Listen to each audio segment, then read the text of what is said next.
இன்றைக்கு நாம் 9வது அந்த தவறான குணத்தை படிக்க போறோம். மற்றவர்கள் மீது தீர்ப்பு வழங்குவது பற்றிய சுருக்கமான அறிக்கை.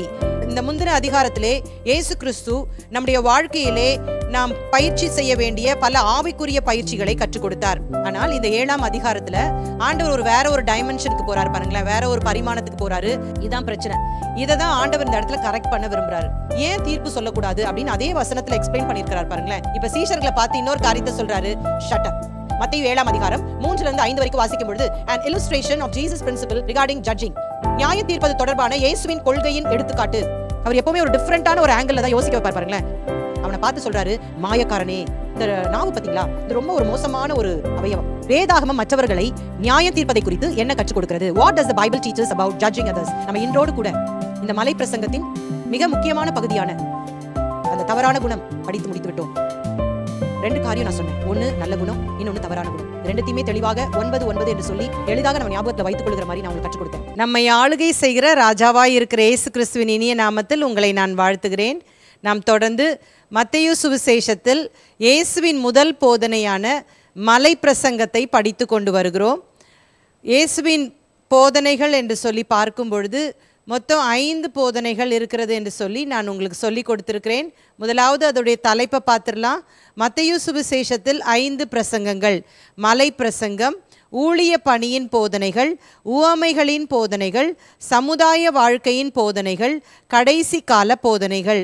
5 sermons in Gospel of Matthew: the Sermon on the Mount, the missionary discourse, the parable discourse, the community discourse, the apocalyptic discourse. இதில் இயேசுவின் முதல் போதனையான மலை பிரசங்கம் எந்த அதிகாரத்திலிருந்து நம்ம படிச்சுட்டு இருக்கிறோம்? அதிகாரங்கள் 5 முதல் 7 வரைக்கும் அப்படின்னு நான் உங்களுக்கு சொல்லியிருக்கிறேன். த சர்மன் ஆன் த மவுண்ட். இதில் 2 காரியங்கள் முக்கியமாக இயேசு பேசியிருக்கிறார். ஒன்று, சீஷர்களுக்கு இருக்க வேண்டிய நல்ல குணங்கள். இன்னொன்று, சீஷருக்கு இருக்கக்கூடாத தவறான குணங்கள், right attitudes and wrong attitudes. இதில் ஏற்கனவே நம்ம நல்ல குணங்களை முழுமையாக 9 விதமான குணங்களை நம்ம படிச்சிட்டோம். கடந்த வாரங்களிலே நம்முடைய பாடங்களிலே தவறான குணங்களை குறித்து படித்து கொண்டு வருகிறோம். இதுவும் 9 விதமான தவறான குணங்கள் என்று சொல்லி நான் உங்களுக்கு சொன்னேன். தவறான குணங்கள் அப்படின்னு சொல்லும் பொழுது மத்தேயு 5ஆம் அதிகாரம் 21ஆம் வசனத்திலிருந்து 7ஆம் அதிகாரம் 1-5 வரைக்கும் உள்ள அந்த பகுதிகளில் நம்ம பார்க்கலாம். இதற்கு ஆதாரமாக ஒரு வசனத்தை நான் உங்களுக்கு முன்பாக சொன்னேன். இயேசு கிறிஸ்து இப்பொழுது என்ன தம்முடைய சீஷர்கள் கற்றுக் கொடுக்கிறார் அப்படின்னு சொன்னால், வேத பாரகர் பரிசேயர் என்புடைய நீதியை காட்டிலும் உங்களுடைய நீதி எப்படி இருக்கணும் அப்படிங்கிறது தான் ஆண்டவர் கற்றுக் கொடுத்து கொண்டு வருகிறார். அதில் அநேக தவறான குணங்களை நம்ம ஏற்கனவே பார்த்து விட்டோம். என்னென்ன படித்தோம் அப்படின்னு சொல்லிட்டு இப்பொழுது நினைவுபடுத்திடலாமா? முதலாவது கோபம், ஆங்கர். 2வது இச்சை, லஸ்ட். 3வது பொய், லை. 4வது பழிக்கு பழி, ரிவெஞ்ச். 5 பகை, ஹேட்ரட். 6 புகழை தேடுவது, சீக்கிங் ஆனர். 7 பண ஆசை, லவ் ஆஃப் மணி. கடந்த வாரத்தில் நம்ம 8வது தவறான குணத்தை படித்து முடித்தோம். அது என்னது? கவலை, ஆன்சைட்டி. சீஷர்களாக இருக்கிற நாம் கவலைப்படக்கூடாது என்று சொல்லி இயேசு நமக்கு கற்றுக் கொடுத்திருக்கிறார். கவலை அப்படின்னு சொல்லும் பொழுது எப்படிலாம் நமக்கு கவலை வரும் அப்படின்னு சொல்லி நான் உங்களுக்கு சொன்னேன். முதலாவதாக சரீர பிரகாரமான தேவைகளுக்காக கவலைப்படுவோம். அநேக உதாரணங்களை சொல்லி கவலைப்படக்கூடாது அப்படின்றத ஆண்டவர் சொல்லி கொடுக்கறத நம்ம பார்க்கலாம். 2வது நமக்கு எந்த காரியத்தில் கவலை வரும் அப்படின்னு சொன்னேன், வியாதிகள் வரும்பொழுது கவலைப்படுவோம். அப்போ அதை எப்படி நம்ம டீல் பண்ணணும்னு நான் உங்களுக்கு சொல்லி கொடுத்தேன். வியாதிகள் அப்படின்னு சொல்லும் பொழுது பல வகையிலே நம்முடைய வாழ்க்கையில் வியாதிகள் வரும். ஆனால் நாம் ஆண்டுடைய சமூகத்திலே நாம் செபிக்கும் பொழுது கர்த்தர் நம்மை சுகப்படுத்துவார் என்று சொல்லி உங்களுக்கு நான் கற்றுக் கொடுத்தேன். அது மாத்திரமல்ல, லாஸஸ், நஷ்டங்கள் நம்முடைய வாழ்க்கையில் வரும் பொழுது கவலை வரும். நஷ்டங்கள் அப்படின்னு சொல்லும் பொழுது ஒருவேளை பொருளாதார நஷ்டமாக இருக்கலாம், இல்லாட்டா நம்மளுடைய பெலவட் ஒன்ஸ், நமக்கு ரொம்ப அருமையானவர்களை நாம் இழந்து போனது நிமித்தமாக நம்ம கவலை நமக்கு வரலாம். இதை எப்படி நாம் சமாளிக்க வேண்டும் என்று சொல்லி நான் உங்களுக்கு கற்றுக் கொடுத்தேன். ஆபகுக் தீர்க்கதரிசி சொன்னார்ல, என் ரட்சிப்பின் தேவனுக்குள் நான் களி கூறுவேன். ஆகவே நாம் எந்த சூழ்நிலையிலும் கவலைக்கு இடம் கொடுக்கக்கூடாது. நம்முடைய ரட்சிப்பின் சந்தோஷத்தை இழந்து போகிற அளவிற்கு நாம் கவலைப்படக்கூடாது என்று சொல்லி உங்களுக்கு நான் சொல்லி கொடுத்தேன். 4வதாக நம்ம எல்லாரும் சந்திக்கிற ஒரு பிரச்சனை என்ன அப்படின்னு சொன்னால், பிள்ளைகள் மூலமாக வருகிற கவலைகள். பிள்ளைகள் மூலமாக ஏராளமான பிரச்சனைகள் வரும் பொழுது நாம் சோர்ந்து போய்விடுவோம். பிள்ளைகளுடைய சரீர பிரகாரமான தேவைகளை காட்டிலும் அவருடைய ஆவிக்குரிய தேவைகளுக்கு நாம் முதலிடம் கொடுக்க வேண்டும். அதை தான் வேதம் சொல்லுகிறது என்று சொல்லி பல உதாரணங்களை வைத்து நம்ம படித்தோம். அது மாத்திரமல்ல, குடும்ப பிரச்சனைகள் வரும் பொழுது நமக்கு கவலைகள் வரும்னு சொன்னேன். என்னென்ன காரியங்களை நம்ம சொல்லி நம்ம அதை எப்படி ஹேண்டில் பண்ணணும்னு நான் சொல்லி கொடுத்தேன். முதலாவதாக வேத தியானம் இருக்கணும். ரெண்டாவதாக நமக்கு நல்ல ஜெப வாழ்க்கை இருக்க வேண்டும். மூன்றாவதாக தேவ பிள்ளைகளோடு கூட சரியான ஐக்கியம் இருக்க வேண்டும். நான்காவதாக தேவனுக்கு என்று சொல்லி ஊழியம் செய்ய வேண்டும் என்று சொல்லி மிக விளக்கமாக போன வாரத்தில் நம்ம படிச்சிட்டோம். இதன் மூலமாக சீஷர்களுக்கு இயேசு என்ன சொல்றாரு? கவலைப்படாதே, டோன்ட் வரி. இன்றைக்கு நாம் 9வது அந்த தவறான குணத்தை படிக்க போகிறோம். அது என்ன? தீர்ப்பு, ஜட்ஜிங்.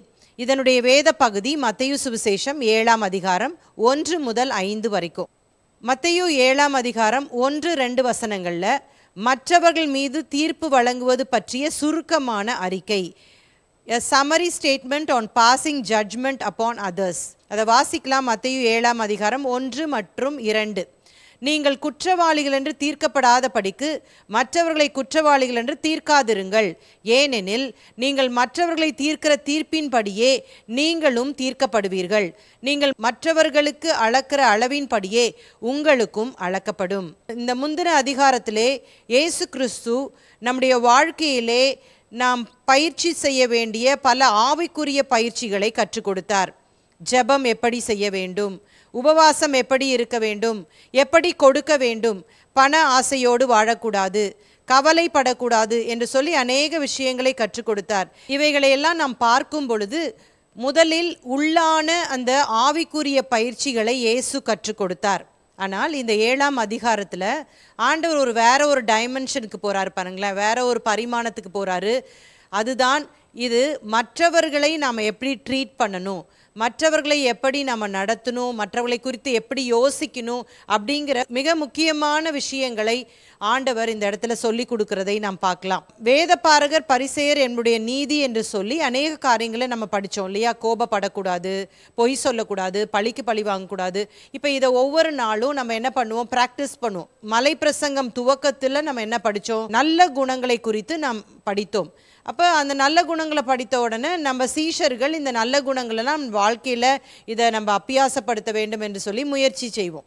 தவறான குணங்களை படிக்க ஆரம்பித்தோடனே ஓகே, நம்ம இனிமேல் இந்த தவறான குணத்தெல்லாம் நம்ம வச்சுக்கக்கூடாது, ஏன்னா சீஷர்கள் இதை மாதிரி செய்யக்கூடாதுன்னு ஆண்டவர் சொல்லியிருக்கிறாரு. அதனால இனிமேல் எனக்குள்ள நான் ஒரு செல்ஃப் கண்ட்ரோல் வச்சுக்க போகிறேன். அதனால் இனிமேல் யாரை குறித்தும் நான் எரிச்சல் பட மாட்டேன், கோபப்பட மாட்டேன், எதற்காகவும் நான் பொய் சொல்ல மாட்டேன், நான் விபச்சாரம் பண்ண மாட்டேன். இப்படி நமக்குள்ள நிறையா காரியங்களை நம்ம ஒழுங்குபடுத்தி செயல்பட்டு கொண்டு இருக்கும் பொழுது இப்போ இந்த கடைசியாக இந்த தவறான குணம் அப்படின்னு சொல்லும் பொழுது மற்றவர்களை குறித்து நியாயம் தீர்க்கிறத அவர் சொல்கிறார். ஏன் சொல்கிறார் அப்படின்னு சொன்னால், நம்ம ஆவிக்குரிய வாழ்க்கையில் வளர வளர நமக்குள்ளேயே ஒரு சின்ன ஒரு பெருமை வந்துடும். ஓகே, நான் எல்லாத்துலேயும் கரெக்டாக இருக்கிறேன். நமக்குள்ளே பெருமை வர்றது மாத்திரம் இல்லை, நம்ம என்ன பண்ணுவோம்? மற்றவங்கள தாழ்வாக பார்க்க ஆரம்பிச்சிருவோம். இதுதான் பிரச்சனை. இதை தான் ஆண்டவர் இந்த இடத்துல கரெக்ட் பண்ண விரும்புகிறாரு. நீ இவ்வளோ நாள் இந்த காரியங்களெல்லாம் ப்ராக்டிஸ் பண்ணி பயிற்சி எடுத்து உன்னுடைய வாழ்க்கையில் செய்கிறது ரொம்ப நல்லது தான். ஆனால் அதே நேரத்தில் நீ மற்றவர்களை நியாயம் தீர்க்கக்கூடாது அப்படின்ட்டு ஆண்டவர் விளக்கமாக நிறைய உதாரணங்களை சொல்லி அவர் இங்கே கற்றுக் கொடுக்கறத பார்க்கலாம். இந்த காரியங்களை நம்ம பயிற்சி எடுக்க எடுக்க நம்முடைய வாழ்க்கையிலே நம்ம சுய நீதி அதிகமாகிக்கொண்டே வரும், செல்ஃப் ரைச்சஸ்னஸ். இதனால தான் பவுல் சொல்கிறாரு, தன்னை நிற்கிறேன் என்று சொல்லி நினைக்கிறவன் விழாதபடிக்கு எச்சரிக்கையாக இருக்க வேண்டும் என்று சொல்லி சொல்கிறார். நம்ம ரொம்ப கேர்ஃபுல்லாக இருக்கணும். ஏனென்று சொன்னால் நம்மை அறியாமலேயே இந்த சுயநீதி நமக்குள்ளே வந்துடும். பைபிளில் இப்படி போட்டிருக்கு, ஏன் இவங்கெல்லாம் இப்படி நடந்துட்டுருக்குறாங்க, இவங்க என்னதான் பைபிள் படிக்கிறாங்களோ தெரில, இவங்க ஜோம் பண்ணுறாங்களானே தெரில அப்படின்னு நம்ம என்ன பண்ணிடுவோம்? மற்றவங்கள ஜட்ஜ் பண்ண ஆரம்பிச்சிருவோம்.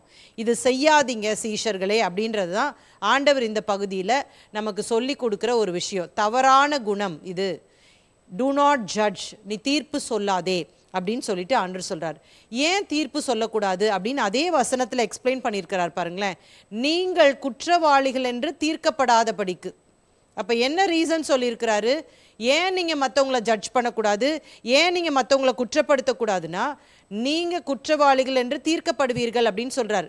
அதற்கு அடுத்த வசனத்தை வாசிக்கிறேன். ஏனெனில் நீங்கள் மற்றவர்களை தீர்க்கிற தீர்ப்பின்படியே நீங்களும் தீர்க்கப்படுவீர்கள். மெஷரிங் ஸ்கேல் என்ன தெரியுமா? ஆண்டவர் நம்மை எப்படி நியாயம் தீர்ப்பார் தெரியுமா? நம்ம எப்படி மற்றவங்கள நியாயம் தீர்க்கிறோமோ அதை வச்சே ஆண்டவர் என்ன பண்ணுவார்? நம்மளை நியாயம் தீர்ப்பார். அதனால சீஷர்களே, நீங்கள் என்ன பண்ணாதீங்க, மற்றவங்களை என்ன செய்யாதீங்க, குற்றவாளிகள் என்று தீர்க்காதிருங்கள். நீங்கள் மற்றவருக்கு அளக்கிற அளவின்படியே நீங்களும் அளக்கப்படுவீர்கள் என்று சொல்லி மிக தெளிவாக ஆண்டவர் சொல்கிறாரு. சீஷர்களே, உங்கள் வாயில் நல்லா ஒரு ஜிப் போட்டு மூடிக்கோங்க. Shut up. ஆவிக்குரிய வாழ்க்கையில் வளர வளர ஆண்டவர் கொஞ்சம் கிருபைகளை கொடுத்தோன்னே வாய் ரொம்ப பேச ஆரம்பிச்சிரும். எனக்கு இது தெரியும், அது தெரியும், அது தெரியுமா அவங்களுக்கு, இது தெரியுமா அவங்களுக்கு அப்படின்னு சொல்லிட்டு லொடன்னு பேச ஆரம்பிச்சிருவாங்க. இப்போ சீஷர்களை பார்த்து இன்னொரு காரியத்தை சொல்கிறாரு, ஷட் அப். அதிகமாக பேசாத. எம்டி வெசல்ஸ் மேக் மோர் நாய்ஸ்ன்னு சொல்லிட்டு ஆங்கிலத்தில் ஒரு பழமொழி சொல்லுவாங்கள்ல, வேதத்திலேயே சொல்லப்பட்டிருக்கிறது. அதிக சொற்களினால் பாவம் இல்லாமற் போகாது. லொடன்னு பேசிகிட்டு இருக்கிறவங்களுக்கு அது ஆட்டோமேட்டிக்காக பாவம் வர்றதுக்கு நிறைய வாய்ப்பு இருக்கிறது என்று சொல்லி ஆண்டவர் சொல்கிறார். அப்போ சீஷர்களுக்கு ஆண்டவர் தெளிவாக இந்த காரியத்தை சொல்கிறாரு, மற்றவங்கள ஜட்ஜ் பண்ணாத. இதே காரியத்தை அப்போஸ்தலனாகிய பவுல் ரோமர் 2:1 சொல்கிறாரு. ஆகையால் மற்றவர்களை குற்றவாளியாக தீர்க்கிறவனே, நீ யாரானாலும் சரி, போக்கு சொல்ல உனக்கு இடமில்லை.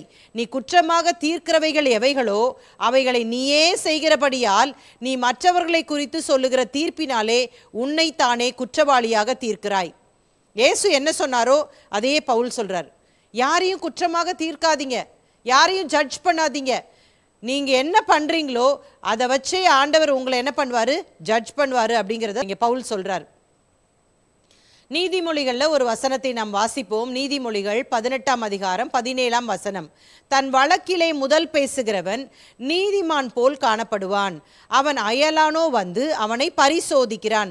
The one who states his case first seems right until the other comes and examines him. உதாரணமாக நாங்கள் ஊழிய பணியை செய்கிறதுனால அநேகர் குடும்ப பிரச்சனைகளுக்காக எங்களிடத்துல வருவாங்க. குடும்ப பிரச்சனைகள் அப்படின்னு சொல்லும் பொழுது முக்கியமான பிரச்சனை என்னென்னா கணவன் மனைவிக்குள்ளே இருக்கிற பிரச்சனை. முதலாவது மனைவி வந்து சொல்லுவாங்க, என் கணவர் சரியில்லை, இந்த காரியம் இப்படி நடக்குது அப்படி நடக்குது அப்படின்னு சொல்லி அவங்க சொல்கிறத கேட்கும் பொழுது அப்படியே உண்மை போல இருக்கும். பாவம், இந்த சிஸ்டர் எவ்வளோ கஷ்டப்படுறாங்கல்ல, ரொம்ப பாவம் அப்படின்னு சொல்லி தோணும். கொஞ்ச நேரம் கழித்து என்ன பண்ணுவார்? அவங்களுடைய கணவர் வருவார். கணவர் வந்து என்ன சொல்வார்? என்னுடைய மனைவி இப்படிலாம் பண்ணுறா, இந்த மாதிரி வீட்டில் சூழ்நிலைகள்லாம் இருக்குது அப்படின்னு சொல்லும் பொழுது அதுதான் கரெக்ட் மாதிரி இருக்கும். அதை தான் இங்கே சொல்கிறார். நம்ம எப்போவுமே ஒன்றை தீர விசாரிக்காமல், ஒன்றை நன்றாக புரிந்து கொள்ளாமல் எதையுமே நம்ம என்ன செய்ய முடியாது? தீர்ப்பு செய்ய முடியாது. தன் வழக்கிலே முதல் பேசுகிறவன் நீதிமான் போல் காணப்படுவான், அவன் அயலானோ வந்து அவனை பரிசோதிக்கிறான். பரிசோதிக்கிறான்னு என்ன? அவன் வேற வேற காரியங்களை சொல்கிறான். சொன்ன உடனே தான் தெரியுது, ஓகே இப்படி வேற நடந்திருக்கா, அப்போ கொஞ்சம் யோசிக்கணும் அப்படின்னு சொல்லிச்சு. அப்போ நம்ம யாரையுமே என்ன பண்ணக்கூடாது? அவசரப்பட்டு குற்றம் சாட்டி விடக்கூடாது. கிறிஸ்தவ உலகத்தில் நம்ம ஆவிக்குரிய வாழ்க்கையில் வளர வளர நமக்கு இது ஒரு வியாதியாக வந்துடுது. என்ன வியாதி அப்படின்னு சொன்னால், மற்றவர்களை குற்றப்படுத்துகிற ஒரு வியாதி. எளிதாக நம்ம என்ன பண்ணிடுவோம்? மற்றவங்களை குற்றம் சாட்டிடுவோம், மற்றவர்களை தாழ்வாக பார்க்க ஆரம்பிச்சிருவோம். அப்போ இந்த காரியத்தை தான் ஆண்டவர் சொல்கிறாரு ஒரு எச்சரிப்பாக சீஷர் கூட்டத்திற்கு, அவருடைய ராஜ்யத்தின் பிள்ளைகளுக்கு. நீ மற்றவர்களை என்ன பண்ணாத? தாழ்வாக பார்க்காத, அவங்க படுற கஷ்டங்களை நீ புரிந்து கொள் என்று சொல்லி ஆண்டவர் சொல்கிறத நம்ம பார்க்கலாம். யாக்கோபு நிருபக்காரன் சொல்லும் பொழுது யாக்கோபு 1:19 வாசிக்கிறோம். ஆகையால் என் பிரியமான சகோதரரே, யாவரும் கேட்கிறதற்கு தீவிரமாயும் பேசுகிறதற்கு பொறுமையாயும் கோபிக்கிறதற்கு தாமதமாயும் இருக்க கடவர்கள். மனுஷருடைய கோபம் தேவனுடைய நீதியை நடப்பிக்க மாட்டாதே. நம்ம அவசரப்பட்டு பேசுறதுனால அநேக வேளையிலே நம்ம என்ன பண்ணிடுறோம்? குற்றம் செய்கிறவர்களாக, பாவம் செய்கிறவர்களாக மாறிவிடுகிறோம். கிறிஸ்தவ உலகத்திலே மிகவும் இப்பொழுது அதிகமாக நம்ம பார்க்கிற ஒரு விஷயத்தை இப்போ நம்ம பேச போகிறோம். என்ன அப்படின்னு சொன்னால், இந்த சோஷியல் மீடியா, இந்த யூடியூப் வந்ததுலேருந்து சிலருடைய ஊழியமே என்னன்னா மற்றவங்களை குற்றப்படுத்துகிற ஊழியம், கிரிட்டிசைசிங் மினிஸ்ட்ரி. எத்தனையோ ஊழியங்கள் இருக்கிறது, ஆனால் எல்லாவற்றையும் விட்டு இவங்க என்ன பண்ணுறாங்க, அவங்க என்ன பண்ணுறாங்க, இந்த இடத்துல என்ன நடக்குது, இதை பார்த்து அதை குறை சொல்லி அதை வாய்ப்பாக்குற எத்தனையோ ஆயிரக்கணக்கான கிறிஸ்தவ கூட்டம். இவங்களுக்கு பைபிள் படிக்க நேரம் இருக்காது, ஜோம் பண்ண நேரம் இருக்காது, ஆண்டவருக்காக பணி செய்ய நேரம் இருக்காது. ஆனால் ஒரு கெட்ட பழக்கம் இன்றைக்கு கிறிஸ்தவர்கள் மத்தியிலே மிக அதிகமாக ஒரு தொற்று வியாதி போல் பரவி கொண்டிருக்கிறது. என்ன அப்படின்னு சொன்னால் குற்றப்படுத்துகிறது. இந்த குற்றப்படுத்துகிறது யாருடைய குணம் தெரியுமா?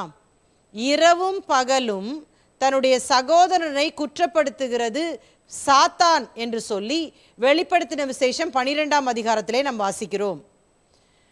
அப்போ இந்த கிரிட்டிசைஸ் பண்ணுறது ஒரு ஆவி பாருங்களேன். இந்த ஆவி இன்றைக்கு அநேகரை பிடித்து அப்படி ஆட்டுகிறது.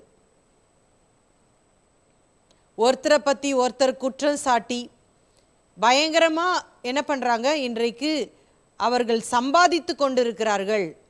அழகாக தம்ப்நெயிலில் போட்டுருவாங்க, இன்னார் பற்றி இவர் இப்படி பண்ணிட்டாரு அப்படின்னு போட்ட உடனே ஜனங்களுக்கு ஒரு ஆர்வம், என்ன நடந்துச்சு பார்க்கலாமே அப்படின்னு சொல்லிட்டு பார்ப்பாங்கல்ல. அப்போ அவங்களுக்கு வியூஸ் ஜாஸ்தியாகும். வியூஸ் ஜாஸ்தியானோன்னா அவங்களுக்கு நல்ல பணம் கிடைக்கும். இதே ஒரு தொழிலாய் வைத்து கொண்டிருக்கிறார்கள். இதன் மூலமாக தேவனுடைய நாமம் தூஷிக்கப்படுகிறதே என்று சொல்லி அவர்கள் கொஞ்சம் கூட நினைக்கிறதே கிடையாது.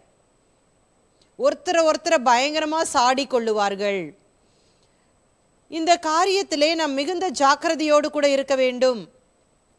இதை குறை சொல்றத முதல்ல பார்க்கறத தவிர்க்க வேண்டும். நமக்குள்ளே பரிசுத்த ஆவியானவர் இருக்கிறார். நாம் தவறான பாதைகளை செல்லும் பொழுது அவர் நம்ம உணர்த்துவார், இது தப்பு, இது செய்யாத. ரெண்டாவது, நம்ம ஒரு சபையிலே அங்கத்தினராக இருப்போம். அப்போ அந்த சபையின் ஊழியர் மூலமாக கர்த்தர் நம்மோடு கூட இடைப்படுவார். இதுதான் ஒரு சரியான ஒரு காரியமே தவிர அதை விட்டுட்டு இவங்க எப்படி செஞ்சாங்க, அவங்க எப்படி செஞ்சாங்க, உங்களுக்கு தெரியுமா இது மாதிரி நடந்துச்சு, இது தெரியுமா உங்களுக்கு இப்படி நடந்துச்சு அப்படின்னு சொல்கிறது மிகப்பெரிய ஒரு தவறான குணம், ஒரு பாவம் என்பதை ஆண்டவர் இந்த மலை பிரசங்கத்தின் மூலமாக சீஷர் கூட்டத்திற்கு சொல்லுகிறார். ஆனால் அதே நேரத்தில் இன்னொரு ஒரு விஷயத்தையும் நான் சொல்ல விரும்புகிறேன். இந்த தப்பாக பிரசங்கம் பண்ணுறவங்க, தப்பாக ஆண்டுடைய வார்த்தைகளை பயன்படுத்துகிறவங்க, அவங்க என்ன பண்ணுவாங்கன்னா மிக அதிகமாக இந்த 2 வசனங்களை சொல்லி அடுத்தவங்களுடைய வாயை மூடிடுவாங்க. நீங்கள் யாரும் எங்களை நியாயம் தீர்க்க வேண்டாம், நாங்கள் செய்கிறது சரி, எங்களை ஆண்டவர் பார்த்துக்குவார் அப்படின்னு சொல்லிட்டு துணிகரமாக என்ன பண்ணுவாங்க சொல்லுவாங்க. ஒரு தவறான பயன்பாட்டிலே மிக அதிகமாக பயன்படுத்துகிற ஒரு வசனம் என்று சொல்லலாம். அப்போ ரெண்டுமே தப்பு இல்லை.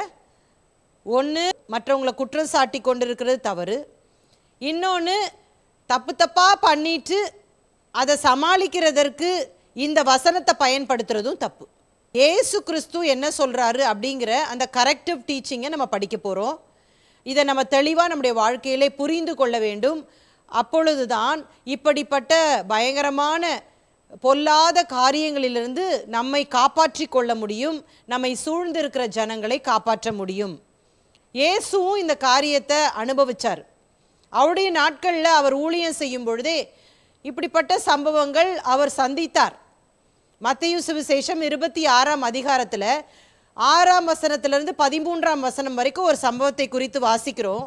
அங்கே ஒரு ஸ்திரீ இயேசுவிடத்தில் வந்து வெள்ளை பரணியில் இருக்கிற அந்த விலையேற பெற்ற நலத தைலத்தை அவள் உடைத்து இயேசுவின் பாதத்திலே ஊற்றி தன்னுடைய தலைமயிரினால் அதை துடைத்தாள் என்று சொல்லி பார்க்கிறோம். அப்பொழுது அங்கு கூடிய இந்த சீஷர்கள், இவ்வளவு விலையேற பெற்ற இந்த தைலத்தை இப்படி அவருடைய காலில் போய் ஊற்றுனுமா, இதை 300 பணத்துக்கு வித்திருந்தா தரித்திரருக்கு கொடுத்துருக்கலாமே அப்படின்னு சொல்லும் பொழுது இயேசு அங்கே குறுக்கிட்டு அவர் சொல்கிறாரு, இவள் நற்கிரியையை செய்திருக்கிறாள், இவள் நான் அடக்கம் பண்ணுவதற்கு அடையாளமாக இந்த காரியத்தை செய்திருக்கிறாள், இவள் தன்னால் இயன்றதை செய்திருக்கிறாள் என்று சொல்லி பாராட்டின் மேல் பாராட்டை குவித்து கொண்டே இருக்கிறார். அப்போ அங்கே கூடிய இந்த சீஷர்கள் என்ன பண்ணாங்க, இமீடியட்டாக ஒரு சம்பவம் நடந்த உடனே குற்றம் சாட்டுவதற்கு தான் அவர்களுக்கு துணிவு வந்தது. இயேசுவின் பாதத்தில் பூசப்பட்ட அந்த நலத தைலம் இயேசுவின் பார்வையில் அது எப்படி இருந்தது, மனிதர்களுடைய பார்வையில் எப்படி இருந்துச்சு? இயேசுவின் பார்வையில் அது ஒரு பாராட்டுக்குரியதாக இருந்தது. ஆனால் அது மனிதர்கள் பார்வையிலே அது ஒரு குறை கூறுகிற ஒரு காரியமாக இருந்தது. ஆகவே தான் இயேசு இங்கே கரெக்ட் பண்ணி சொல்கிறத நம்ம பார்க்கலாம். நம்முடைய வாழ்க்கையில் கூட அநேகர் நம்மை குற்றம் சுமத்துவார்கள். இது சரியில்லை, அது சரியில்லை, இவங்க ஏன் இப்படி பண்ணுறாங்க, அப்படி பண்ணுறாங்க. ஒன்றை நீங்கள் கற்றுக்கொள்ள வேண்டும். இந்த பாடத்தின் மூலமாக யாராவது ஒருவர் உங்களை குற்றம் சாட்டினால் முதலாவது நீங்கள் செய்ய வேண்டிய காரியம், அவங்க கூட போய் சண்டை போடக்கூடாது, இல்லாட்டா ஓன்னு சொல்லிட்டு ஒப்பாரி வைக்கக்கூடாது, இல்லைன்னா 4 பேர்கிட்ட போய் சொல்லி புலம்பக்கூடாது. அதை விட்டுட்டு நம்மையே நம்ம நிதானித்து பார்க்க வேண்டும். அவங்க சொல்கிறது சரியா தப்பா? ஆண்டவர்கிட்ட கேட்கணும், ஏசப்பா இவங்க சொல்கிறது சரியானா நான் மாற்றிக்கிறேன் ஆண்டவரே, என்னை நீர் உணர்த்தும், நான் எப்படி மாற்றிக்கொள்ள வேண்டும் என்று சொல்லி உதவி செய்யும் என்று சொல்லி கேட்கணும். அவங்க சொல்கிறது தப்பு அப்படின்னு சொன்னால் ஆங்கிலத்தில் ஒரு காரியம் சொல்லுவாங்க, people will throw stones at you, don't throw them back, collect them and build an empire. என்ன அர்த்தம்? யாராவது உங்கள் மேலே கற்களை வீசும் பொழுது, கற்கள்னா சொல்லா இருக்கலாம், மோசமான காரியங்களை உங்களை குறித்து பேசலாம், நீங்கள் திரும்ப பண்ணாதீங்க, அதை அப்படியே வைத்து கொள்ளுங்கள். அது பிற்காலத்திலே உங்களுக்கு ஒரு பெரிய ஒரு எம்பையர், ஒரு பேரரசையே நீங்கள் கட்டிவிடலாம். அதை விட்டுட்டு அவங்க மேலே திரும்பி தூக்கி போட்டால், சாக்கடையில் கல்லை தூக்கி போட்டால் எப்படி சாக்கடை நம்ம மேலே தெரிக்குமோ அது மாதிரி தான் நிறைய வேளையில் ஆயிரும். சரியா? அதனால் people will throw stones at you, ஜனங்கள் உங்கள் மேலே கல் எறிய வாய்ப்பு உண்டு. ஆனால் நீங்கள் பண்ணாதீங்க, திரும்ப அதை நீங்களே படிக்கற்களாக மாற்றிக்கொண்டு அதன் மேலே ஏறி செல்லுங்கள் என்று சொல்லி நம்ம புரிந்து கொள்ளலாம். சீஷர்களே, மற்றவங்க மேலே என்ன பண்ணாதீங்க, கல் எறியாதீங்க, மற்றவங்களை குற்றம் சுமத்தாதீங்க, மற்றவங்களை நீங்கள் ஜட்ஜ் பண்ணாதீங்க அப்படின்னு ஆண்டவர் மறுபடியும் சொல்கிறார். ஏன்? எதை வைத்து நாம் நியாயம் தீர்க்கிறோமோ அதை வைத்தே அவரும் நம்மை நியாயம் தீர்ப்பார். ஆகவே மற்றவர்களை குறித்து நாம் நியாயம் தீர்க்காதபடிக்கு எச்சரிக்கையாக இருப்போம். அடுத்த வசனங்களிலே ஆண்டவர் என்ன கற்றுக் கொடுக்கிறார் பாருங்களேன். இதை எக்ஸ்பிளைன் பண்ணுறாரு. மத்தேயு 7ஆம் அதிகாரம் 3-5 வரைக்கும் வாசிக்கும் பொழுது, an illustration of Jesus principle regarding judging, நியாயம் தீர்ப்பது தொடர்பான இயேசுவின் கொள்கையின் எடுத்துக்காட்டு. இப்போ உதாரணங்களை வச்சு இயேசு எக்ஸ்பிளைன் பண்ணுறாரு. ரொம்ப நகைச்சுவையாக சில காரியங்களை சொல்லுகிறத பார்க்கலாம். மத்தேயு 7:3-5 வரைக்கும், நீ உன் கண்ணில் இருக்கிற உத்திரத்தை உணராமல் உன் சகோதரன் கண்ணில் இருக்கிற துரும்பை பார்க்கிறது என்ன? இதோ உன் கண்ணில் உத்திரம் இருக்கையில் உன் சகோதரனை நோக்கி நான் உன் கண்ணில் இருக்கும் துரும்பை எடுத்து போடட்டும் என்று நீ சொல்வது எப்படி? 2 விஷயத்த சொல்கிறார். ஒன்று உத்திரம், இன்னொன்று துரும்பு. Beam, speck. நம்முடைய இயேசு கிறிஸ்து எப்பொழுதுமே பார்த்தீங்கன்னா ரொம்ப அழகாக உதாரணங்களை சொல்லி தம்முடைய சீஷர்களுக்கு கற்றுக் கொடுக்கிறத பார்க்கலாம். அதுவும் அவர் ரொம்ப நகைச்சுவையாக சில காரியங்களை சொல்வார். ஒரு முறை நம் லூக்கா சுவிசேஷம் 13ஆம் அதிகாரத்தில் வாசிக்கிறோம். பரிசேயர்கள் இயேசுக்கிட்ட சொல்கிறாங்க, உங்களை அந்த ஏரோது கொலை செய்ய பார்க்குறான், அதனால் இந்த இடத்த விட்டு நீங்கள் சீக்கிரமாக போயிருங்க அப்படின்னு சொல்கிறாங்க. அப்போ இயேசு சொல்கிறாரு, நான் இன்றைக்கு நாளைக்கு நாளை மறுநாள் வரைக்கும் இங்கே தான் இருப்பேன், நிறைய பேரை நான் சொஸ்தமாக்க போகிறேன், நிறைய அற்புத அடையாளங்களை செய்ய போகிறேன் என்று சொல்லி போய் அந்த நரிக்கு சொல்லுன்னு சொல்கிறாரு. நரி யார்? இப்போ ஏரோது ராஜா. பாருங்கள், எவ்வளோ ஆண்டவர் ஒரு நகைச்சுவையாய் சொல்லுகிறதை பார்க்கலாம். அவருடைய டீச்சிங் ஸ்டைலே ரொம்ப டிஃப்ரெண்ட்டாக இருக்கும். யோவான் 6ஆம் அதிகாரத்திலே 66ஆம் வசனத்தை வாசிக்கும் பொழுது சீஷர்கள் சொல்கிறாங்க, இது கடினமான உபதேசம், இதை யார் கை கொள்ள முடியும் அப்படின்னு சொல்லி ஒரு கூட்டம் சொல்லுது. அப்போ சீஷர்கள் இவங்கெல்லாம் நம்மளை விட்டு போகிறாங்களே அப்படின்னு சொல்லும் பொழுது ஆண்டவர் சொல்கிறாரு, நீங்களும் அவர்களோடு கூட போக மனதாக இருக்கிறீர்களா? யாராவது உங்கள் பிரசங்கம் ரொம்ப ஹார்டாக இருக்குது, இதெல்லாம் இப்போதைக்கு கீப்பப் பண்ணவே முடியாது, கை கொள்ளவே முடியாது, இதனால நிறைய பேர் சர்ச்சை விட்டு போயிட்டாங்கன்னா என்ன பண்ணுறது அப்படின்னு நம்மக்கிட்ட கேட்டாங்கன்னா நம்ம போய் என்ன நினைப்போம்? சரி, நம்ம போய் அவங்கக்கிட்ட சொல்லுவோம், நான் உங்களை பார்த்து அப்படி சொல்லலை, உங்களுக்காக சொல்லலை, நான் ஜென்ரலாக அப்படி சொன்னேன், நீங்கள் அதனால அஃபெண்டெலாம் ஆயிடாதீங்க, நீங்கள் கஷ்டப்படாதீங்க, நீங்கள் தொடர்ந்து சபைக்கு வாங்க அப்படின்னு சொல்லுவோம். ஆனால் இயேசு சொல்கிறாரு, சீஷர்கள் சொல்கிறாங்க, அவங்களாம் நம்ம விட்டு போகிறாங்க ஏசப்பா, ஏதாவது பண்ணுங்க சீக்கிரமாக, அவங்கள திரும்பி வர வைங்க. திரளான ஜனங்கள் போயிட்டாங்களாம். இவ்வளோ கூட்டம் போயிருச்சு ஆண்டவரே, உங்களை பின்பற்றின கூட்டம், ஏதாவது சீக்கிரம் பண்ணுங்கன்னு சொன்னோன்னே, நீங்களும் போக மனதாக இருக்கீங்களான்னு கேட்குறாரு.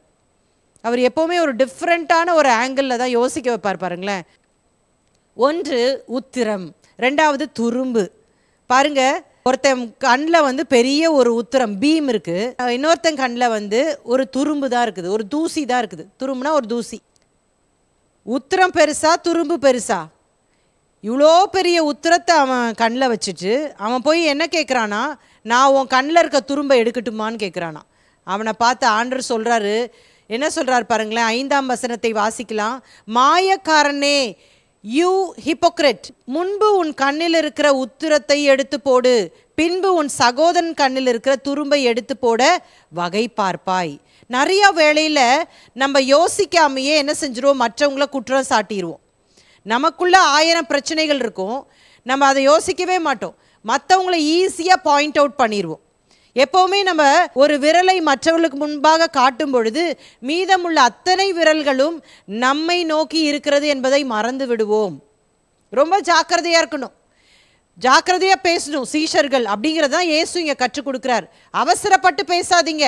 இப்போ ஆவிக்குரிய வாழ்க்கையில் வளர்ந்துட்டோம், எங்களுக்கு இது தெரியும் அது தெரியும் அப்படின்னு சொல்லிட்டு மற்றவங்களை குற்றம் சாட்டாதீங்க, நீங்கள் சரிப்படுத்துங்க. நியாயம் தீர்க்கிறது, ஜட்ஜ் பண்ணுறது அப்படின்ற ஒரு விஷயத்தை எக்ஸ்பிளைன் பண்ணுறதுக்கு, விளக்கப்படுத்துவதற்கு ரொம்ப ஒரு எக்ஸாஜரேட் பண்ணி மிகைப்படுத்தி சொல்கிற மாதிரி இருக்குல்ல. ஒரு கண்ணில் உத்திரம், இன்னொரு கண்ணில் துரும்பு அப்படிங்கிறத ஆண்டவர் சொல்கிறத பார்க்கலாம் சில வேளையில். ஆனால் ஆண்டவர் சொல்கிறதும் நம்ம சரின்னு தான் சொல்ல வேண்டியது இருக்கிறது. நிஜமாக சில சமயத்தில் என்ன பண்ணுது, அப்படி தானே நடக்குது.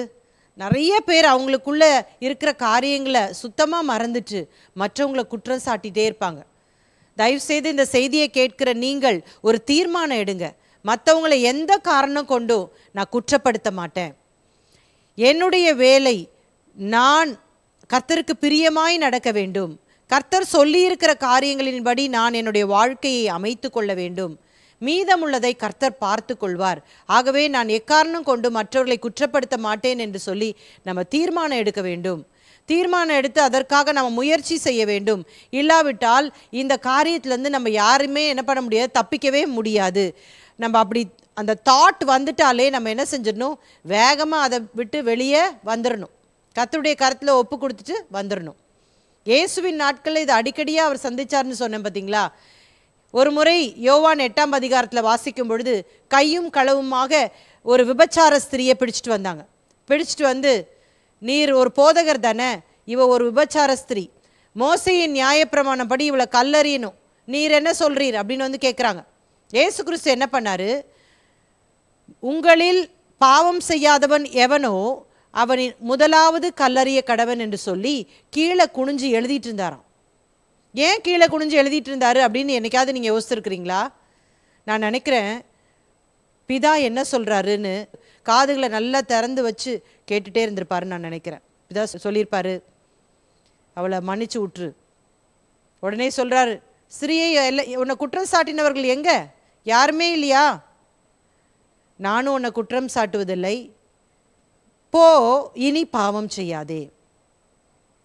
ஆண்டவர் ஒரு பாவியான ஸ்திரீ வந்தபோது கூட அவர்களை குற்றம் சாட்டாமல், அதுக்காக அவர் பாவத்தை சப்போர்ட் பண்ணுறாருன்னு இல்லை, அவர் சொல்கிறாரு, நான் மன்னிச்சிட்டேன் உன்னை, போ நீ, ஆனால் இனிமேல் நீ பாவம் செய்யாத, இனிமேல் தப்பு பண்ணாத. இதுதான் ஆண்டவர் நமக்கு கற்றுக் கொடுக்கிற ஒரு விஷயம். இன்னொரு சம்பவத்தை நான் உங்களுக்கு முன்பாக சுட்டி காட்ட விரும்புகிறேன். தாவீது என்கிற ஒரு ராஜாவை நமக்கு எல்லாருக்கும் நல்லா தெரியும். அவருடைய வாழ்க்கையிலே ஒரு முறை அவர் பயங்கரமான ஒரு தவறை, ஒரு பாவத்தை செய்து விடுகிறார். அது என்ன? 2 சாமுவேல் 11, 12 ஆகிய அந்த 2 அதிகாரங்கள் நீங்கள் வாசித்து பார்த்தீங்கன்னா உங்களுக்கு நல்லா புரியும். தாவீது ராஜா ஒரு முறை யுத்தத்திற்கு போகாமல் அவர் வீட்டிலே இருந்துடுறார். அப்போ என்ன பண்ணுறாரு, பத்சேபால் இடத்திலே அவர் பாவம் செய்ய துணிகிறார். இந்த பத்சேபால் யார்? இவர் தன்னுடைய இராணுவத்தில் இருந்த ஒரு தளபதியின் மனைவி. நல்லா தெரியும் இந்த உரியாவுடைய மனைவி தான் பத்சேபாள்னு. ஆனாலும் பயங்கரமாக திட்டமிட்டு என்ன பண்ணுறாரு, இந்த உரியாவை கொலை செய்து பத்சேபாளை தன்னுடைய மனைவியாக்கி கொள்ளுகிறார். இது யாருக்குமே தெரியாது அப்படின்னு சொல்லிட்டு அவர் நல்லா சந்தோஷமாக இருந்துட்டுருக்கார். முழு பூசணிக்காயையும் மறைச்சிட்டு நல்லா சந்தோஷமாக இருக்கிறார். ஆண்டவர் என்ன பண்ணுறாரு, நாத்தான் தீர்க்கதரிசியை போய் அனுப்புகிறார் அவர் வீட்டுக்கு. அங்கே தாவீதிடத்துல போய் நாத்தான் தீர்க்கதரிசி சொல்கிறாரு, ஒரு ஐஸ்வர்யவான் இருந்தான், ஒரு தரித்திரன் இருந்தான். ஐஸ்வர்யவானுக்கு ஏராளமான ஆடுகள் இருந்துச்சு. ஆனால் இந்த தரித்திரனுக்கு ஒரு சின்ன ஆடை தவிர வேறு எதுவுமே இல்லை. அதை மகளை போல அந்த தரித்திரன் அதை வளர்த்துட்டு இருந்தான். இந்த ஐஸ்வர்யவானிடத்தில் வழிப்போக்கன் ஒருவன் வந்தான். அவனுக்கு சமைத்து கொடுப்பதற்கு தன்னுடைய மந்தையிலிருந்து ஒரு ஆடை எடுக்க மனதில்லாமல் இந்த தரித்திரன்ட்ட இருக்கிற அந்த ஒரே ஒரு சின்ன ஆட்டுக்குட்டியை வலுக்கட்டாயமாய் பிடுங்கி அதை கொன்று சமைத்து கொடுத்தான் என்று சொல்லும் பொழுது தாவீது ராஜாக்கு பயங்கர கோபம் வந்துடுது.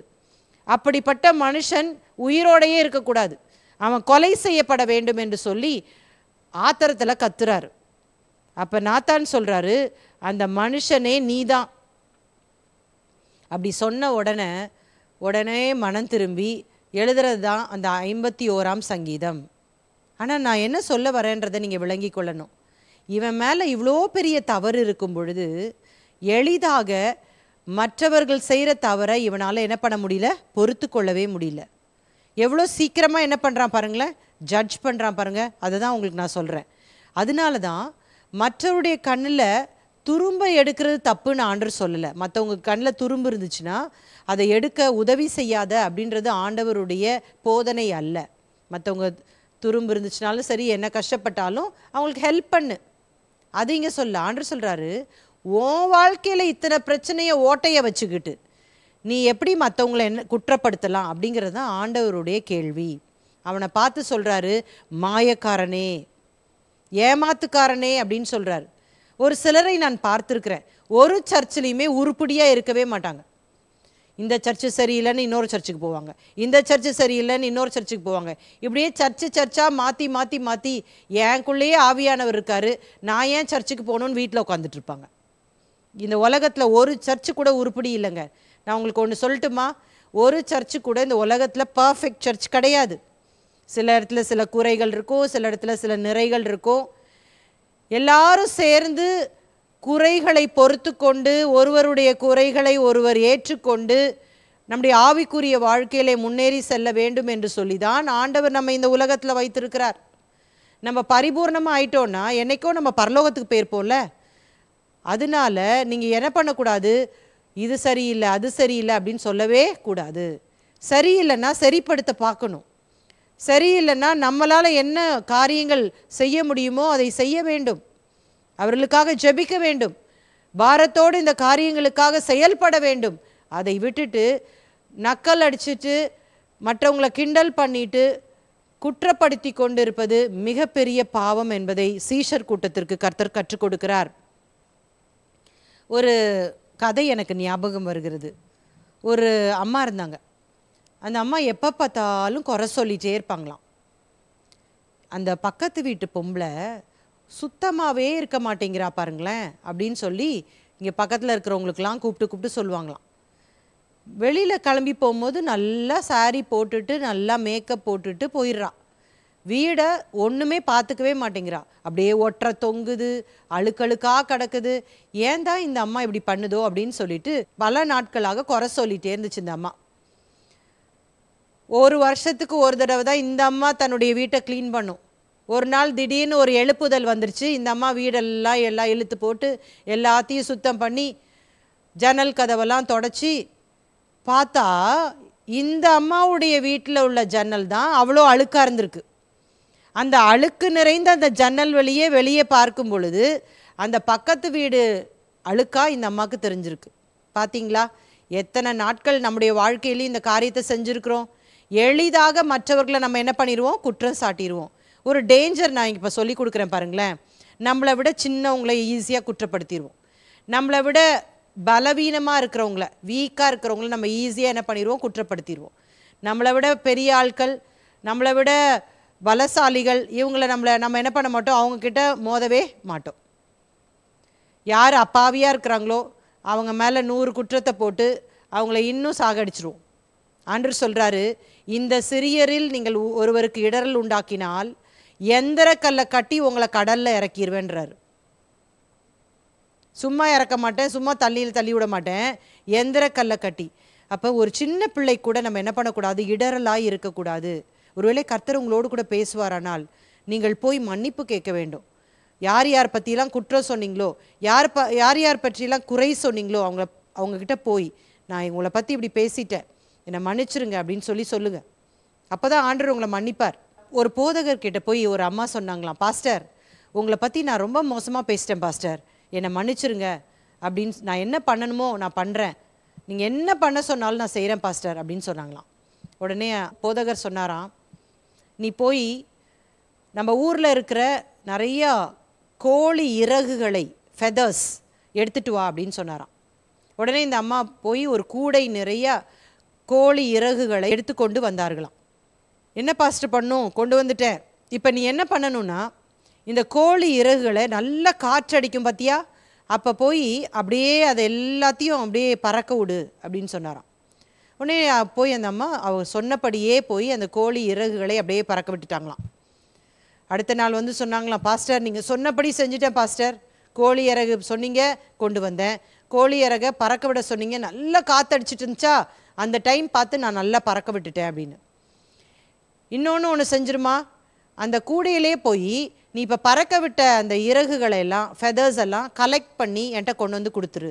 பாஸ்டர் நீங்கள் என்ன பேசுகிறீங்க, நீங்கள் காற்றுல பறக்க விட சொன்னீங்கன்னு சொல்லிட்டு அதை பறக்க விட்டுட்டேன், அது போய் எங்கெங்கே போய் சேர்ந்ததோ எனக்கு என்ன தெரியும், இப்போ போய் நீங்கள் எடுத்துகிட்டு வாங்கன்னு சொன்னால் நான் எப்படி எடுத்துகிட்டு வர முடியும் அப்படின்னு சொன்னபோது அந்த போதகர் அமைதியாக சொன்னாராம், நீ என்னை பற்றி எங்கெல்லாம் சொன்ன, அவங்க இன்னும் எங்கெல்லாம் போய் சொல்லியிருப்பாங்க, அப்போ அதை நீ திரும்ப அதை எடுக்க முடியுமா, எடுக்கவே முடியாதுல்ல, பரவாயில்ல நான் உன்னை மன்னிச்சிட்டேன், ஆனால் இனிமேல் மற்றவங்கள பற்றி பேசாத அப்படின்னு சொல்லி அனுப்பிச்சாராம்.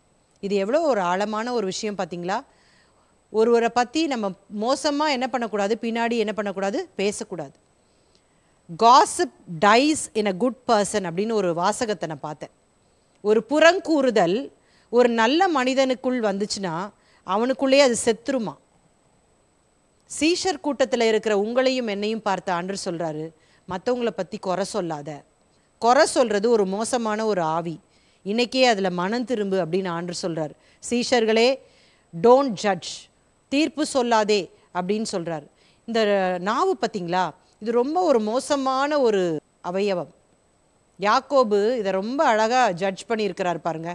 இந்த நாவை வந்து எப்படி சொல்லியிருக்கிறார் பாருங்க, நாவு ஒரு நெருப்புங்கிறார், நாவை அடக்க ஒருவராலும் கூடாது, இது ஆயுள் சக்கரத்தையும் கொளுத்தி விடும் அப்படின்னு ஏராளமான சத்தியத்தை யாக்கோபு 3ஆம் அதிகாரத்தில் சொல்கிறத பார்க்கலாம்.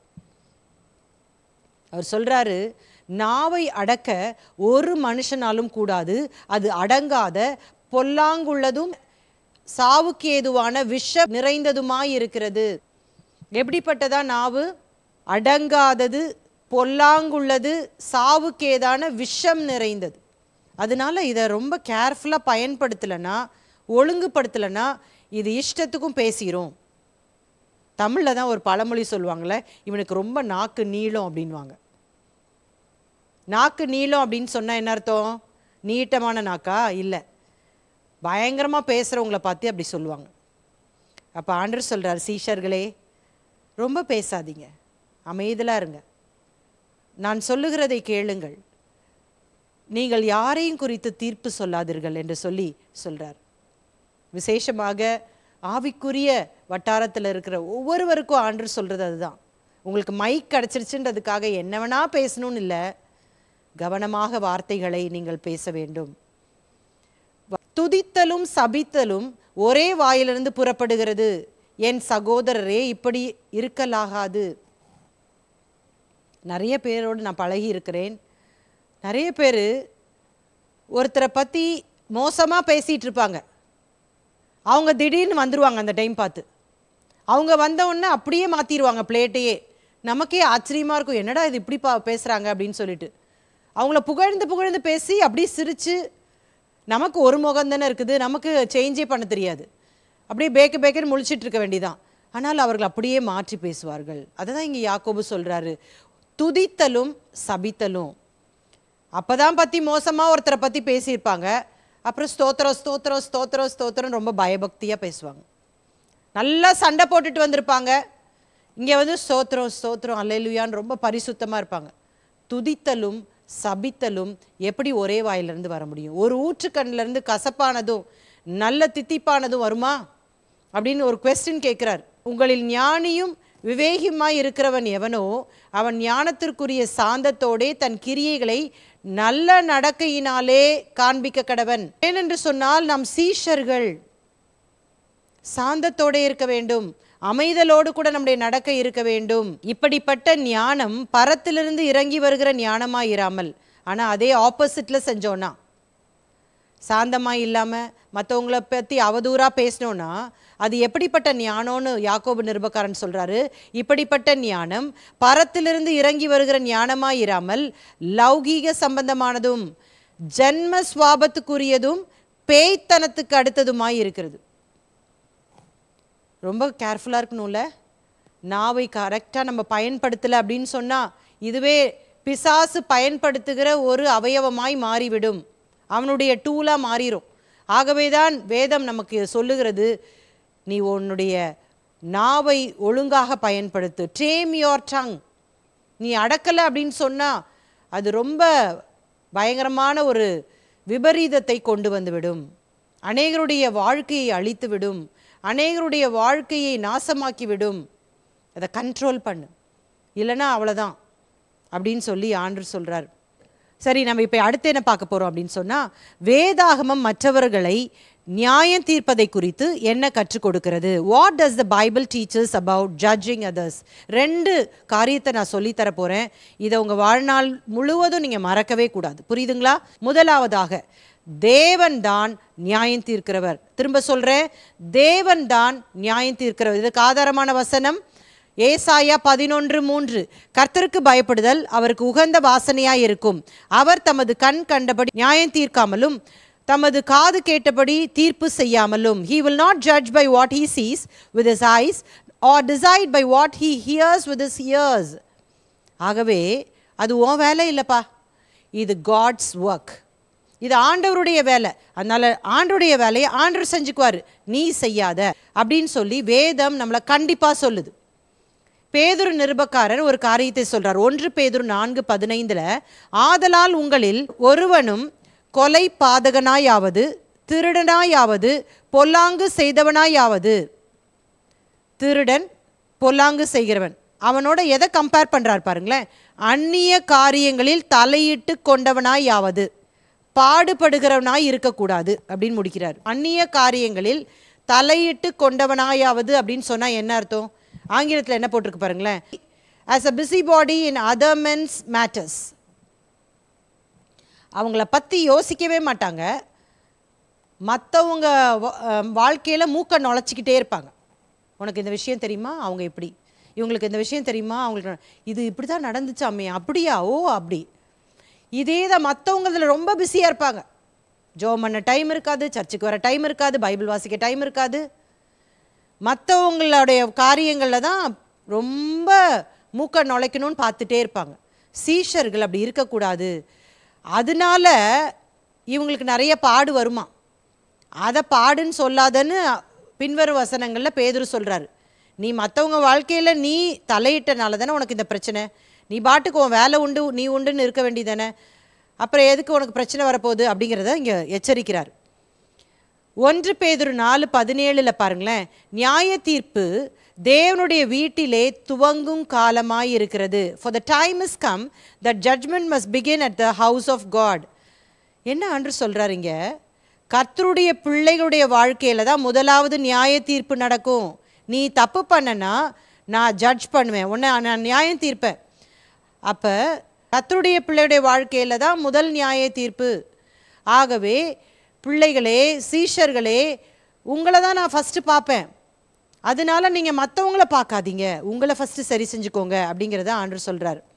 தோற்றத்தின்படி தீர்ப்பு செய்யாமல் நீதியின்படி தீர்ப்பு செய்யுங்கள் என்று சொல்லி யோவான் 7:24 கூட நம்ம வாசிக்கிறோம்.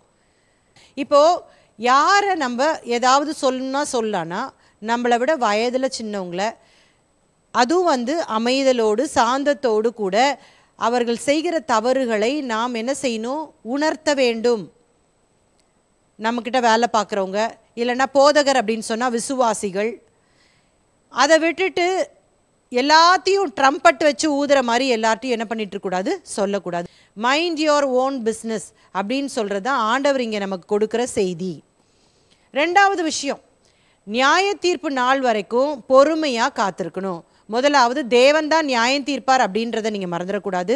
ரெண்டாவது நியாய தீர்ப்பு நாள்னு ஒரு இருக்குது, அது வரைக்கும் நீங்கள் வெயிட் பண்ணணும். அதுதான் நம்ம எபிரேயர் 9வது அதிகாரம் 27ஆம் வசனத்தில் வாசிக்கிறோம். அன்றியும் ஒரே தரம் மரிப்பதும் பின்பு நியாய தீர்ப்படைவதும் மனுஷருக்கு நியமிக்கப்பட்டிருக்கிறபடியே. ஆண்டவர் இதை தான் சொல்கிறார். ஒரு நாள் வரப்போகிறது, அந்த நியாய தீர்ப்பின் நாள் போது நான் என்ன பண்ணுவேன், சிங்காசனத்தில் உட்காந்து உங்களை நியாயம் தீர்ப்பேன். அது வரைக்கும் நீங்கள் யாரும் பண்ண வேண்டாம், இது என்னுடைய வேலை. 1 கொரிந்தியர் 4ஆம் அதிகாரம் 5ஆம் வசனத்திலே ஒன்றை நாம் வாசிக்கிறோம். ஆனதால் கர்த்தர் வருமளவும் நீங்கள் காலத்துக்கு முன்னே யாதொன்றை குறித்தும் தீர்ப்பு சொல்லாதிருங்கள். இருளில் மறைந்திருக்கிறவைகளை அவர் வெளியரங்கமாக்கி இருதயங்களின் யோசனைகளையும் வெளிப்படுத்துவார். அப்பொழுது அவனவனுக்குரிய புகழ்ச்சி தேவனால் உண்டாகும். எதையுமே நம்ம என்ன சொல்லக்கூடாது, இதுதான் அதுதான் சொல்லவே கூடாது. ஒரு நாள் வரும்பொழுது ஆண்டவர் எல்லாத்தையும் வெளிச்சமாக்குவாராம். இருளில் இருக்கிறதெல்லாம் வெளிச்சமாக்குவாராம். சிலருக்கு ஒன்றுமே தெரியாது, ஏதாவது கொஞ்சம் தான் தெரியும். இவங்களே கண்ணு மூக்கெல்லாம் வச்சு ஒரு பெரிய ஸ்டோரியை சொல்லி ஒருத்தட்ட சொல்லுவாங்க. அந்த ஸ்டோரி என்ன பண்ணும், அவங்க இன்னும் எக்ஸ்ட்ரா போட்டு இன்னொருத்தில் சொல்லுவாங்க. இப்படியே கடைசியில் பார்த்தா ஏதோ நடக்காத நிறையா விஷயங்கள் அதில் என்ன ஆயிருக்கும், ஆட் ஆகிருக்கும்.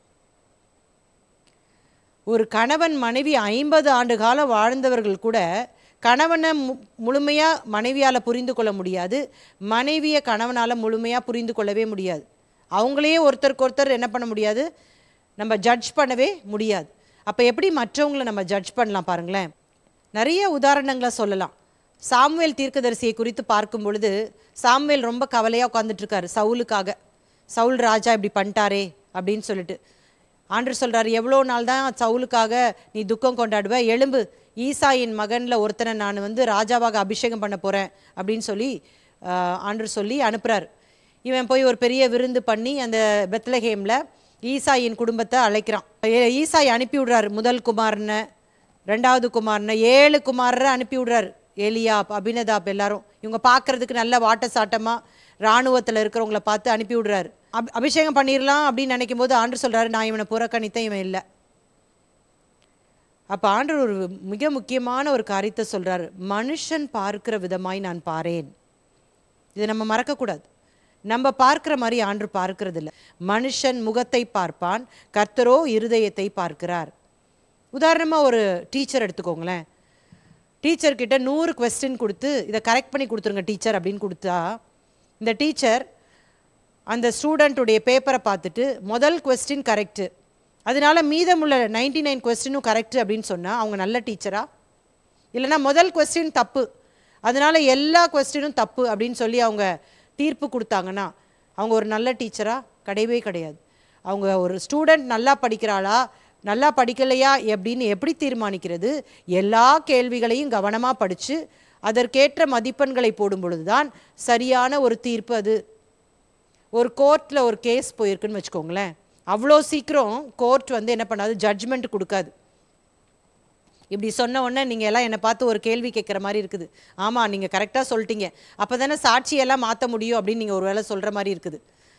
அது ஒரு பக்கம் இருக்கட்டும். ஆனால் ஏன் அவங்க உடனே ஜட்ஜ்மெண்ட் கொடுக்கறது இல்லைன்னா, ஏதாவது தப்பு பண்ணிடுவோமோ, தீர விசாரிக்கணும், கொஞ்சம் நாள் எடுத்தாலும் பரவாயில்ல, அதனால பல மாதங்கள் எடுக்கிறாங்க. எடுத்து சரியான சாட்சிகளை கொண்டு வந்து நிறுத்தி சரியான தீர்ப்பு சொல்ல வேண்டும் என்பதற்காக அவர்கள் யோசித்து காரியங்களை செய்கிறார்கள். ஆகவே நாம் யாரையும் உடனடியாக நம்ம என்ன பண்ணக்கூடாது, நியாயம் தீர்க்கவே கூடாது. நமக்கு எல்லாருக்கும் யோசேப்பை குறித்து தெரியும். யோசேப்பு அப்படின்ற அந்த புருஷனுக்கு மரியாள் நியமிக்கப்பட்டிருந்தாள். இயேசு பிறப்பை குறித்து யோசேப்புக்கு தெரியாது, மரியாளுக்கு தான் முதலாவது அறிவிக்கப்பட்டது. யோசேப்புக்கு திடீர்னு ஒருத்தர் வந்து சொல்கிறாங்க, நீ நியமிக்கப்பட்டிருக்கிற அந்த பெண் கர்ப்பமாக இருக்கிறாள் என்று சொல்லி. இவனுக்கு ரொம்ப ஷாக் ஆயிடுது. அவள் நல்ல பொண்ணு தானே, அவள் ஏன் இப்படி பண்ணா அப்படின்னு யோசிச்சுட்டு இருக்கிறான். யோசேப்பு நீதிமானாய் இருந்தபடியினாலே அவளை அவமானப்படுத்துவதற்கு மனதில்லாமல் ரகசியமாய் தள்ளிவிட அவன் யோசனையாய் இருந்தான் என்று சொல்லப்பட்டிருக்கிறது. யோசிக்காம மோசேயின் நியாயப்பிரமாணத்தின்படி ஒரு பெண் விபச்சாரம் செய்தால் அவள் கல்லறிய வேண்டும் என்று சொல்லி உடனடியாக பஞ்சாயத்தை கூப்பிட்டு இவளை எல்லாரும் கல்லறிங்க அப்படின்னு சொல்லியிருந்தா என்ன நடந்திருக்கும்? இயேசு எப்படி பிறந்திருப்பார் மரியாள் மூலமாக? இவர் என்ன பண்ணல, அவசரப்படலை. அவர் யோசிச்சுட்டு இருந்தார். யோசிச்சுட்டு இருக்கும் போதே தேவதூதன் ஆண்டவர் அனுப்பிட்டார். அவருடைய திட்டத்தின்படி கொண்டு வந்துட்டார்.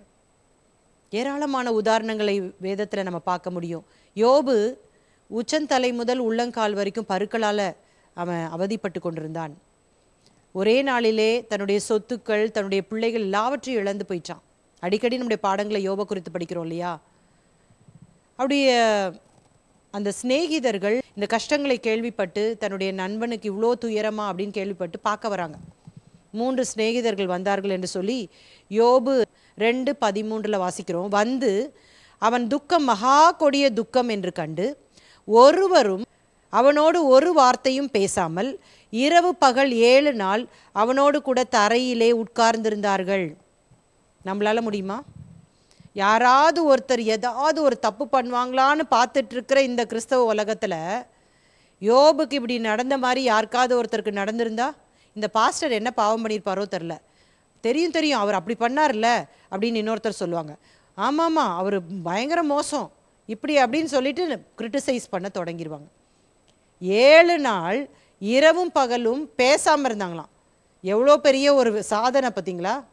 ஒரு 7 செகண்டு கூட இன்னைக்கு நாக்கை கண்ட்ரோல் பண்ண முடியாத இந்த உலகத்தில் 7 நாட்கள் உண்மையாகவே இந்த யோபுவின் சிநேகிதர்கள் எவ்வளவு அவர்கள் பயந்து இந்த காரியத்தை செய்யாமல் இருந்தாங்க. அப்படி இருந்துமே அவங்க பின்வரும் அதிகாரங்களில் யோபை பயங்கரமாக சொல்கிறாங்க, நீ ஏதோ தப்பு பண்ணியிருக்கிறாதுன்னு. யோபு புத்தகத்தை நாம் வாசிக்கும் பொழுது ஆண்டவரே டைரக்டாக வந்து யோபுடைய சிநேகிதர்களோட சண்டை போடுறாரு.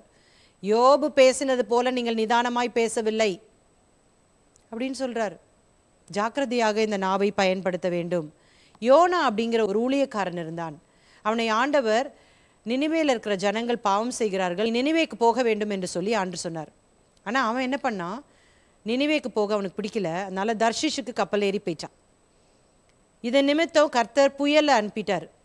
பயங்கரமாக கடல் கொந்தளிக்கிறது. அங்கே சூழ்ந்திருக்கிற ஜனங்கள்லாம் அவர்களுடைய தேவனை கூப்பிட்டார்கள் என்று சொல்லி யோனா 1ஆம் அதிகாரத்தில் வாசிக்கிறோம். இவர் மட்டும் அந்த படகின் அடித்தட்டில் போய் நல்லா தூங்கிட்டார். இவனால தான் அவஸ்தையே, ஆனால் இவர் நல்லா தூங்குறார். உடனே அவனை வந்து எழுப்புறாங்க. எழுப்பிட்டு நீ எந்த ஊர்லேருந்து வந்த, என்ன ஜாதியான் அப்படின்னு விசாரிக்கிறாங்க. இவன் தூங்கிட்டு இருக்கான், இவன் தான் கல்பிரிட் போல, இவன் தான் ஏதோ தப்பு பண்ணியிருக்கான் போலன்னு உடனடியாக செய்யலை. இவன் உடனே சொல்கிறான், நான் தேவனை விட்டு தூரமாக வந்துட்டேன், என்னால் தான் இந்த பிரச்சனை அப்படின்னு சொன்னபோது கூட அப்போ இதுக்கு என்ன பண்ணுறது அப்படின்னு கேட்குறாங்க. ஒரே ஒரு காரியம்தான் இருக்குது, என்னை தூக்கி கடலில் போட்டுருங்க அப்படின்றான். நீங்கள் அதை கவனமாக வாசித்தீங்கன்னா அவங்க கடலில் போடலை. அந்த வசனத்தை மட்டும் நான் வாசிக்கிறேன் பாருங்களேன். யோனா 1:12. அதற்கு அவன், நீங்கள் என்னை எடுத்து சமுத்திரத்திலே போட்டு விடுங்கள், அப்பொழுது சமுத்திரம் உங்களுக்கு அமர்ந்திருக்கும், என் நிமித்தம் இந்த பெரிய கொந்தளிப்பு உங்கள் மேல் வந்தது என்பதை நான் அறிவேன் என்றான். இப்போ சொல்லிட்டான் யோனா, நீங்கள் கடலை தூக்கி போட்டுருங்க, நீங்கள் ஜாலியாக போயிடலாம். ஆனால் அவங்க 13ஆம் வசனத்தில் என்ன பண்ணாங்க பாருங்கள். அந்த மனுஷர் கரை சேரும்படி வேகமாய் தண்டு வலித்தார்கள். அவன் தான் சொல்லிட்டானே உள்ளே போட்டுருங்க, பிரச்சனை தீந்துதுன்னு சொல்லிட்டான்ல.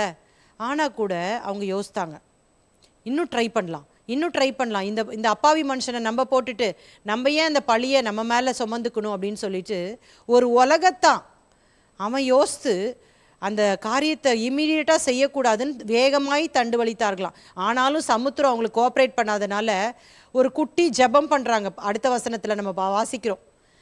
ஏன்னா இந்த ரத்தப்பழி எங்கள் மேலே விழுந்துடக்கூடாது, பயமாக இருக்குது, இவனை போய் நாங்கள் உள்ளே போட்டோன்னா என்ன நடக்குமோ தெரில அப்படின்னு ரொம்ப பயந்து போய் அவங்க போட்டாங்களாம். இன்றைக்கி ஆனால் எவ்வளோ துணிகரமாக கிறிஸ்தவ கூட்டம், சீஷர் கூட்டம், ஆண்டவருக்கென்று சொல்லி பிரித்தெடுக்கப்பட்ட கூட்டம் எவ்வளோ அதிகமாக மற்றவங்களை குறித்து பேசுகிறாங்க தெரியுமா? மிகுந்த ஜாக்கிரதையாக இருக்க வேண்டும். ஆண்டவர் நம்மிடத்தில் எதிர்பார்க்கிறது என்ன? இதுதான், என்னுடைய வேலை நியாயம் தீர்க்கிற வேலை, அதை நீ செய்யக்கூடாது என்பதை தான் சொல்லுகிறார். உலகில் மகிழ்ச்சியான மக்கள் மற்றவர்களை ஒருபோதும் நியாயம் தீர்க்காதவர்கள், ஆனால் தங்களை தாங்களே தொடர்ந்து நியாயம் தீர்ப்பவர்கள். Happiest people in the world is those who never judges others but judges themselves constantly. நல்லா விளங்கிக்கோங்க இந்த காரியத்தை.